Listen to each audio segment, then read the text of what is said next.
મંત્રી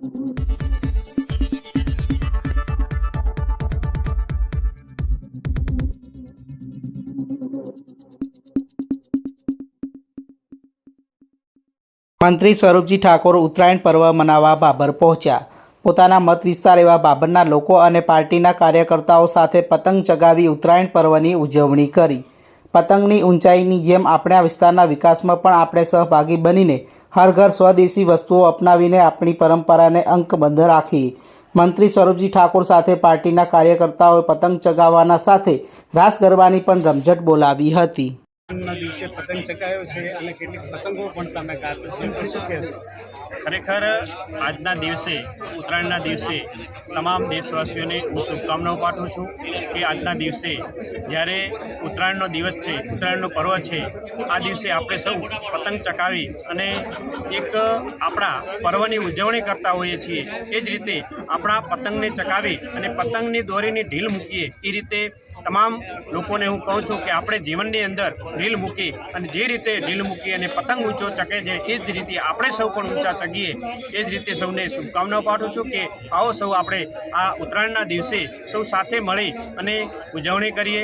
જે રીતે પતંગ ઊંચાઈએ જાય છે, એ જ રીતે જે વિકાસનો પવન ફૂંકાઈ રહ્યો છે, એ જ રીતે આપણે સૌ સાથે મળી અને આ વિકાસની ગાથામાં જોડાઈ અને ખૂબ જ કાર્ય કરીએ। અને સાથે સાથે એટલું પણ કહું છું કે આજના દિવસે જ્યાં પતંગ ચકાવતા હોઈએ છીએ અને જે દોરી પંખીઓને નડતી હોય તો એમાં પણ આપણે સૌ સાથે મળી સાવચેતી રાખી અને સારી રીતે પતંગ ચકાવીએ, ક્યાંય પક્ષીઓને નુકસાન ના થાય। અને ઉત્તરાયણ ગયા પછી પણ આપણે સૌ સાથે મળી અને જનતાને કહું છું ક્યાં પણ દોરી ક્યાંય પડી હોય તો એનો તરત જ લઈ નિકાલ કરીએ અને આ પર્વને ખૂબ સારી રીતે ઉજવીએ। અને ફરીથી તમામ લોકોને હું ઉત્તરાયણના પર્વ દિવસની ખૂબ ખૂબ શુભકામનાઓ પાઠવું છું। આવો સૌ સાથે મળી અને જે મોદી સાહેબનું સપનું છે કે ઘર ઘર સ્વદેશી હર ઘર સ્વદેશી, એને પણ સાકાર કરવા માટે સૌને અપીલ કરું છું કે સ્વદેશી જ અપનાવો।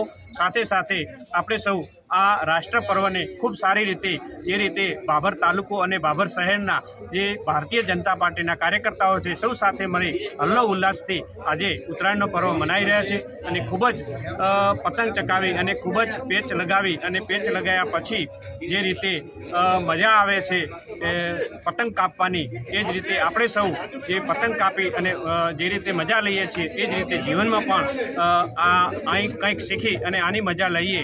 એ જ અસ્તુ ભારત માતા કી જય। ઉત્તરાયણના પર્વને લઈને લોકોને શું સંદેશો મળે?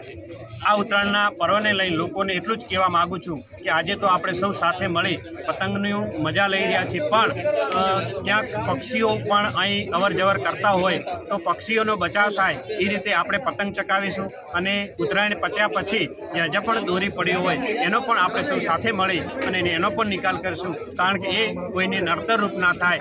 અને ફરીથી આ ઉત્તરાયણને આપણે તમામ લોકોને ફરીથી શુભકામનાઓ પાઠવું છું કે ઉત્તરાયણની દિવસે આપણે સૌ સાથે મળી અને આ ઉત્સાહભેર ઉત્તરાયણને મનાવીએ।